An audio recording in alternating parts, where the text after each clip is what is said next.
Hello to all, welcome to plus minus. तो आज हम बात करेंगे DSSB TGT computer science post code 56/24 का जो आज एग्ज़ाम हुआ है 12 सितंबर 2025 को।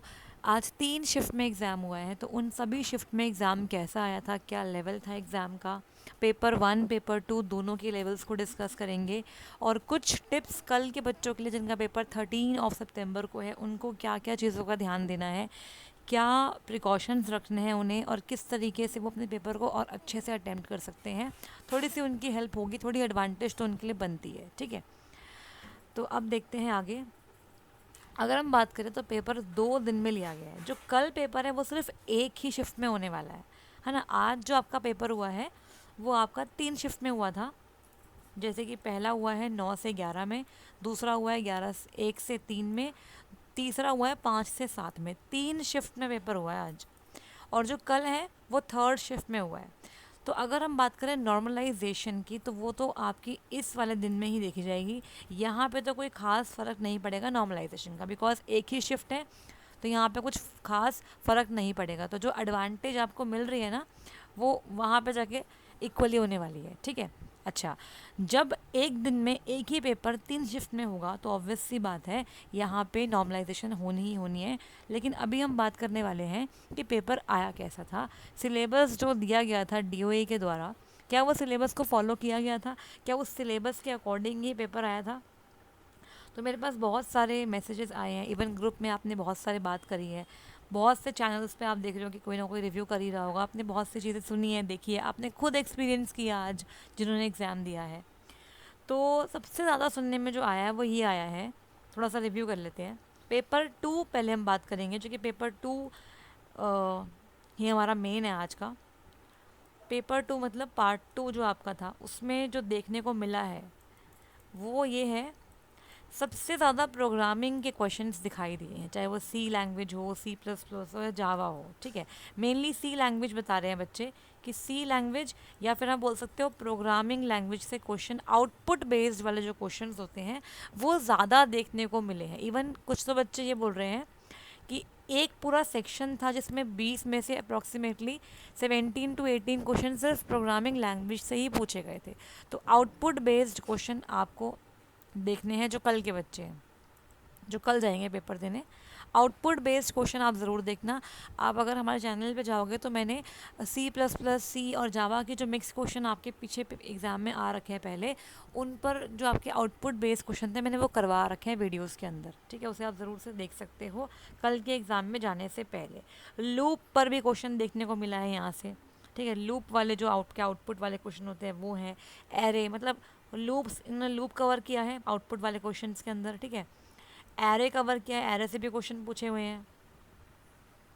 इसके अलावा जो आपके नॉर्मल क्वेश्चन होते हैं प्रोग्रामिंग लैंग्वेज में आउटपुट वाले, कि आपको कोई मतलब वो दे दिया, वैल्यूज़ दे दी वेरिएबल्स की, उसमें कुछ एक्सप्रेशन सॉल्व करना होगा और उसका आउटपुट निकालना होगा, ऐसे क्वेश्चन देखने को मिले हैं। ठीक है।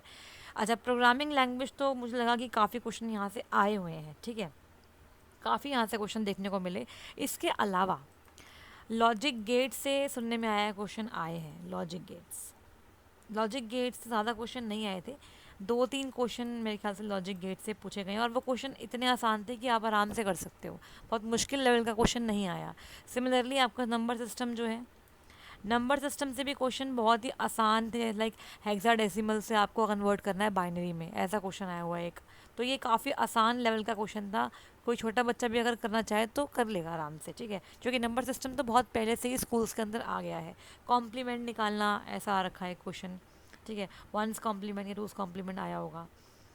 तो लेकिन जो मेजर सुनने में आया वो ये आया कि कंसेप्चुअल क्वेश्चन जो है ना वो ज़्यादा पूछे गए हैं। ठीक है, मतलब ये नहीं है कि आपसे डायरेक्टली क्वेश्चन पूछ लिया, अगर आपने कॉन्सेप्ट पढ़ा है उस पर्टिकुलर सब्जेक्ट का तो ही आप कर पा रहे हो। अच्छा, इसके अलावा मतलब ये नहीं बोल सकते कि स्टैटिक स्टैटिक थ्योरी आ रही है जो हमने पढ़ा है कि भाई एरे में, एरे क्या होता है, एरे एक लीनियर डेटा स्ट्रक्चर है, ऐसा क्वेश्चन नहीं पूछेंगे आपसे। एरे में कॉन्टिग्यूअस मेमोरी एलोकेशन होता है, ऐसा नहीं पूछेंगे। स्टैक लीफो फॉलो करता है, ऐसा नहीं पूछ रहे हैं वो। डायरेक्टली क्वेश्चन नहीं आ रहे हैं। ठीक है, और यहाँ पे कुछ एक्स्ट्रा टॉपिक्स तो हमेशा जैसे आते ही हैं, वो भी आए हैं इस बार। लाइक बिजनेस कंप्यूटिंग से क्वेश्चन देखने को मिला है ना, वो तो हमेशा ही आता है बिजनेस से। इसके अलावा मेजर तो देखने को मिला है प्रोग्रामिंग लैंग्वेज, ठीक है। और जो मैंने सुना है वो ये है कि जावा और सी दोनों को ही यहाँ पर इन्होंने कवर किया है। न्यूमेरिकल्स और कहाँ कहाँ से आए हुए थे? एल्गोरिथम के क्वेश्चन पूछे हुए थे, फ्लो चार्ट से क्वेश्चन आए हुए हैं, एल्गोरिथम,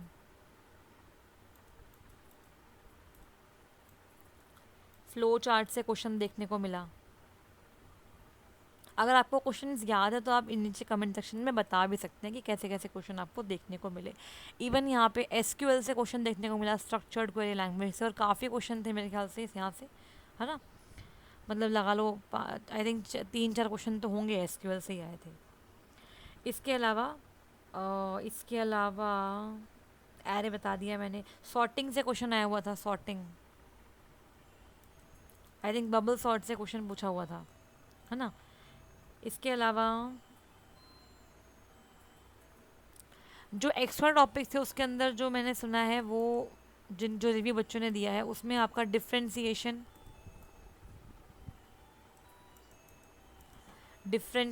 इंटीग्रेशन यहाँ से भी क्वेश्चन आए हुए हैं। ये तो हमेशा ही एक्स्ट्रा टॉपिक तो आते ही आते हैं, ठीक है। मल्टीमीडिया मुझे बताया बच्चों ने, मल्टीमीडिया से भी क्वेश्चन उनको देखने को मिला है। अब ये नहीं पता कि कौन से शिफ्ट में आया था, लेकिन मल्टीमीडिया से क्वेश्चन देखने को मिला है, ठीक है। मल्टीमीडिया के अलावा सॉफ्टवेयर इंजीनियरिंग से कोई क्वेश्चन देखने को नहीं मिला, इंटरपोलेशन से कोई क्वेश्चन नहीं आया, मोबाइल कंप्यूटिंग से भी ज़्यादा क्वेश्चन मेरे को तो लगता नहीं आए हैं, ठीक है। एमआईएस से नहीं पूछा, ग्राफिक्स से भी नहीं पूछा इन्होंने। इसके अलावा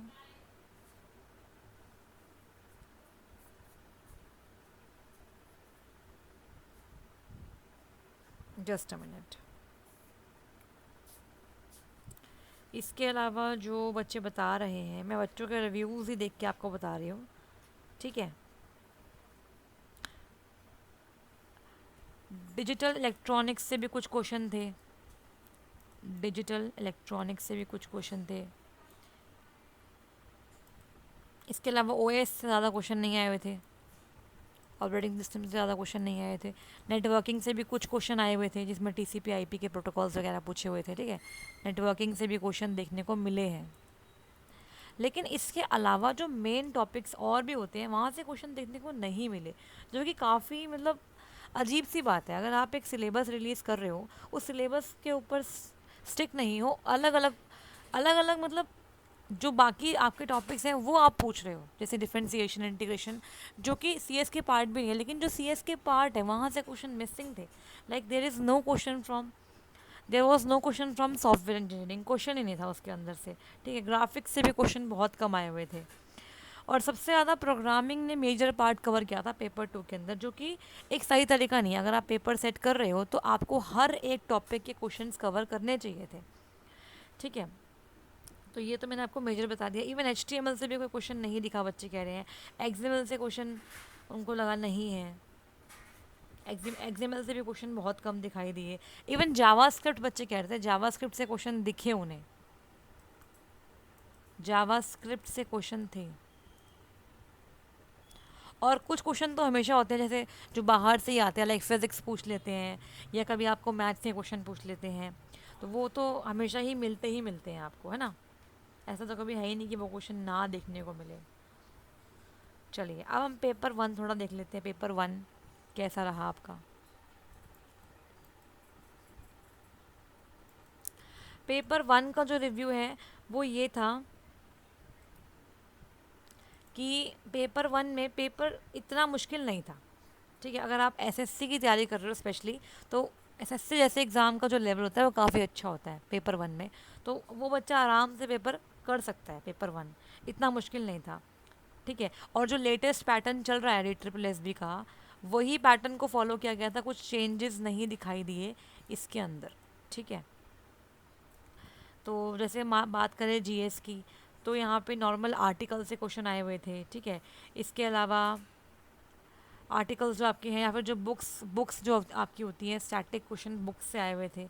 इसके अलावा मैथ्स, बच्चे बोल रहे हैं मैथ्स जो थी वो थोड़ी सी लेंदी थी, लेंदी क्वेश्चन आए हुए थे, मतलब उनको सॉल्व करने में टाइम लग रहा था, सारे क्वेश्चन लेंदी नहीं थे, 3 से 5 क्वेश्चन लगा लो लेंदी लेंदी पार्ट पे थे, बाकी क्वेश्चन बन रहे थे। ठीक है। और इसके अलावा रीजनिंग भी इजी टू मॉडरेट ही बच्चे बता रहे हैं, बहुत ज़्यादा मुश्किल नहीं थी। पेपर वन बच्चे कह रहे हैं कि आसान था, आराम से बन रहे थे क्वेश्चन पेपर वन में।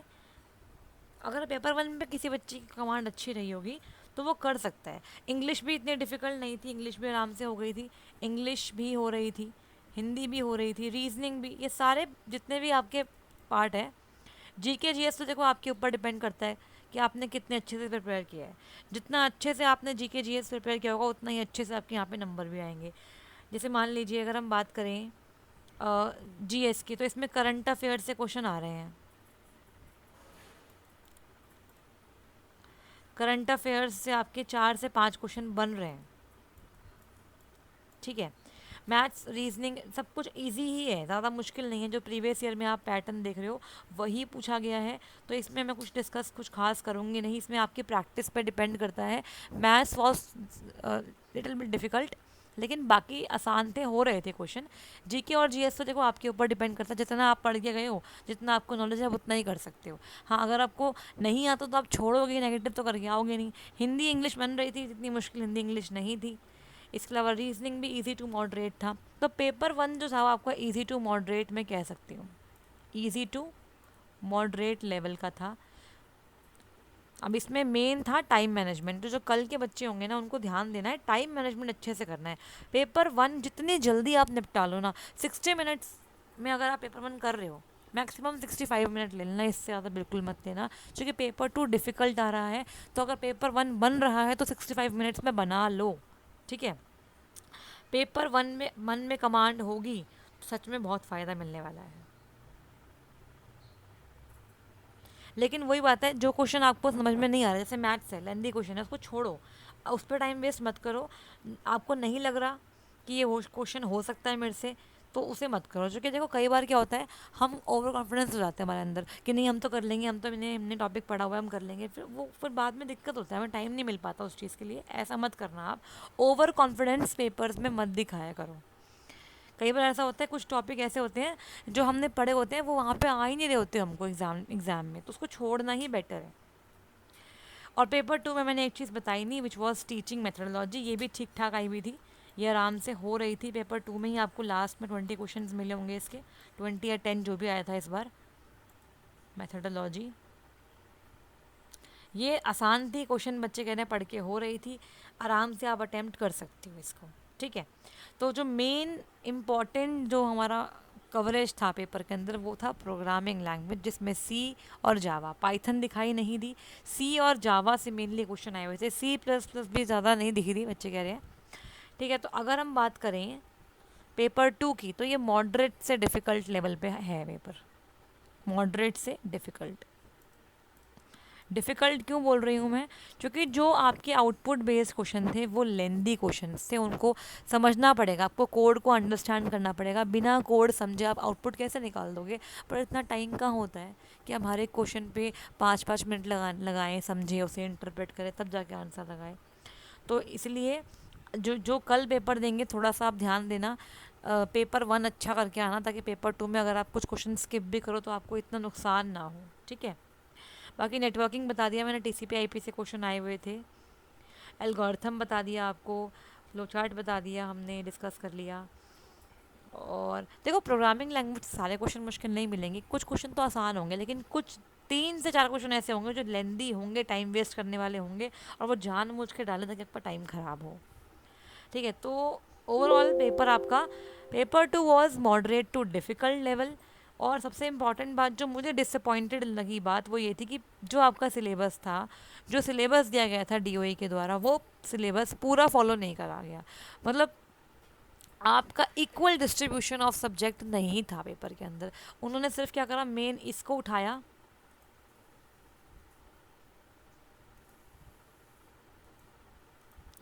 ये उठाया टॉपिक 4 नंबर, और इसी से क्वेश्चन बनाते चले गए, है ना। तो ये गलत है। सारे क्वेश्चंस होने चाहिए थे पेपर के अंदर, सब टाइप के क्वेश्चन होने चाहिए थे, लेकिन वो क्वेश्चन दिखाई नहीं दिए।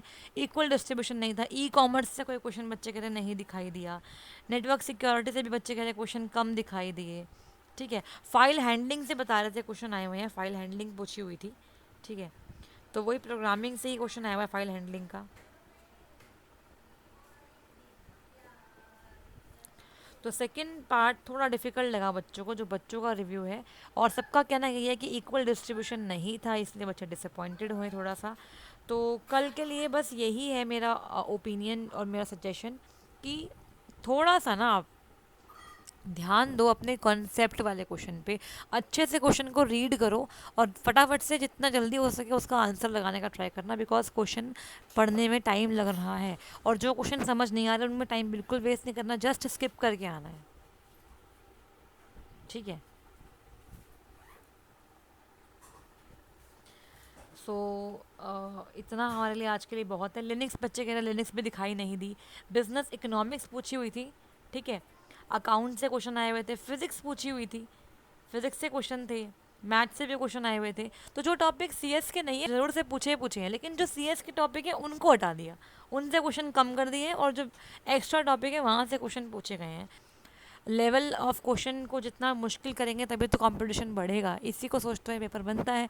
लेकिन चलो जैसा भी है, आपने अटेम्प्ट किया, अपना बेस्ट दिया, अब कुछ नेगेटिव नहीं सोचना है, फालतू की यहाँ वहाँ की बातें मन में नहीं लेके आनी है। अपना अटेम्प्ट आपने दे दिया, अपना बेस्ट करके आए हो, अब आप छोड़ दो सब कुछ रिजल्ट पे, जैसा आएगा उसे एक्सेप्ट करना। ठीक है, मीनवाइल आपको खाली नहीं बैठना है, आपकी तैयारी वेस्ट नहीं होनी चाहिए। जो भी आपको एग्ज़ाम लगते हैं कि सीएस को बिलोंग करते हैं, उनको आप ट्राई करते रहो, पेपर देते रहो, डेफिनेटली आपका कहीं ना कहीं सिलेक्शन ज़रूर हो जाएगा। क्योंकि देखो तैयारी कभी ख़राब नहीं होती, अगर आपने तैयारी करी है ना तो वो कहीं ना कहीं ज़रूर आपको काम आएगी। तो मेरा यही आपके लिए सजेशन है। ऐसा नहीं है कि मैंने तैयारी करी और पहला एग्ज़ाम मेरा निकल गया, ऐसा कभी नहीं होता। तैयारी करते रहो। अपनी तैयारी को अगर आपने रोक दिया ये सोच के कि हमारा पेपर अच्छा नहीं हुआ, या कुछ मान लो अच्छा अटेम्प्ट नहीं गया आज, तो फिर आप रुक जाओगे, ऐसा नहीं करना। उस तैयारी को और अच्छे से पॉलिश करो, और अच्छे से इम्प्रूव करो, और क्वेश्चन अटैम्प्ट करो, और प्रैक्टिस क्वेश्चन करो, और अपकमिंग पेपर की तैयारी करते चले जाओ। ठीक है, फिर भी आपको कोई रिव्यू देना है, कोई बात बोलनी है, कुछ भी आपके मन में है तो आप कमेंट सेक्शन में बता सकते हो। कोई क्वेश्चन आपको याद आ रहा हो तो वो डिस्कस कर सकते हो, और कोई क्वेश्चन आपको अच्छे से याद है, उसका आंसर में कोई प्रॉब्लम आ रही है, कुछ कन्फ्यूजन है, वो भी आप मुझसे पूछ सकते हो। और जिनका कल पेपर है उनके लिए ऑल द बेस्ट। बस ये करो कि प्रोग्रामिंग लैंग्वेज के जो क्वेश्चन है वो एक बार देख जाओ, जो वीडियोस मैंने डाली हुई है यूट्यूब पे वो एक बार देख जाओ, और सी और जावा के थोड़े कॉन्सेप्ट रिवाइज कर लो अपने नोट्स के अंदर से, और कुछ एक्स्ट्रा पढ़ने की ज़रूरत बिल्कुल भी नहीं है। ठीक है, सॉर्टिंग के क्वेश्चन अगर देखने हैं तो वो देख सकते हो, प्रोग्रामिंग प्रोग्रामिंग वाले, मतलब जिसके अंदर आपको कंपैरिजन वाले जो क्वेश्चन होते हैं वो देख लो। लॉजिक गेट नंबर सिस्टम आराम से बन जाएगा, फ्लो चार्ट हो जाएगा। ठीक है, ये आपने ऑलरेडी कर रखे हैं, तो कल के लिए सिर्फ मेरा सजेशन ये है कि प्रोग्रामिंग लैंग्वेज में आउटपुट बेस्ड वाले क्वेश्चन थोड़े बना लो। फॉर लूप पे जो आउटपुट बेस्ड क्वेश्चन आते हैं वो देख लो, वाइल लूप पे देख लो, एरे पे देख लो, पॉइंटर पे देख लो, ये सब चीज़ें आप देख के जाओ ताकि थोड़ा सा फ़ायदा आपका कल हो जाए। तो थैंक यू सो मच। जो आपकी बातें हैं, जो भी आपके व्यूज़ है वो आप कमेंट में शेयर कर सकते हो। Thank you so much everyone.